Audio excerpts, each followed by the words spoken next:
Abonnez-vous à la chaîne pour voir les dernières vidéos.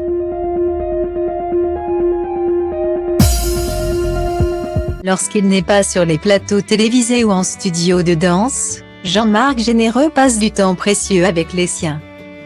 Il est marié à France, qu'il connaît depuis qu'il a 9 ans, depuis de longues années.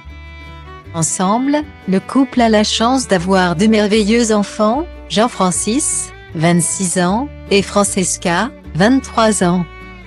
Sur les réseaux sociaux, le danseur et chorégraphe de 59 ans partage de temps à autre quelques instants en famille. Toutefois, il ne s'épanche que très rarement sur la mort de l'un de ses enfants.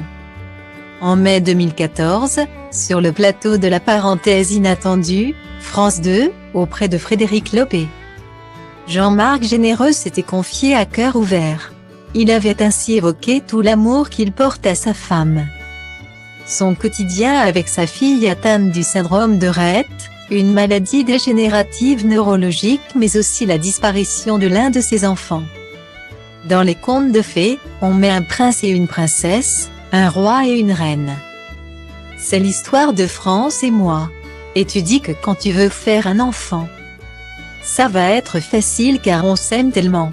Mais ce n'est pas si simple, avait alors déclaré l'ancien juré de Danse avec les stars, TF1, qui signe son retour le temps d'un prime. Chris Mark étant touché par la Covid-19.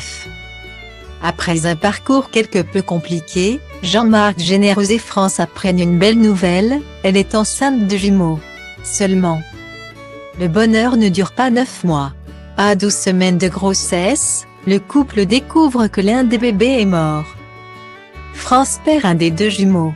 On prie pour que l'autre enfant, Jean-Francis, arrive à terme, se souvient-il. Leur souhait est exaucé, Jean-Francis pointe le bout de son nez et les combles de bonheur. 3 ans avant l'arrivée de leur deuxième merveille, Francesca, la fillette les remplit d'amour, mais très vite il note un comportement particulier. Elle se développe assez bien de 0 à 9 mois, mais France se rend compte qu'à certains moments, elle ne réagit pas. Après 24 mois, il y a un début de régression. En l'espace de 3 ans, Francesca revient à un âge mental et à une dextérité d'un enfant de 9 mois, avait raconté le danseur. Elle a ensuite perdu la parole. Il n'y a alors plus eu moyen de communiquer, elle se renferme sur elle-même et le diagnostic tombe. C'est le syndrome de Rett. Aujourd'hui, ils forment tous les 4 une famille heureuse et soudée.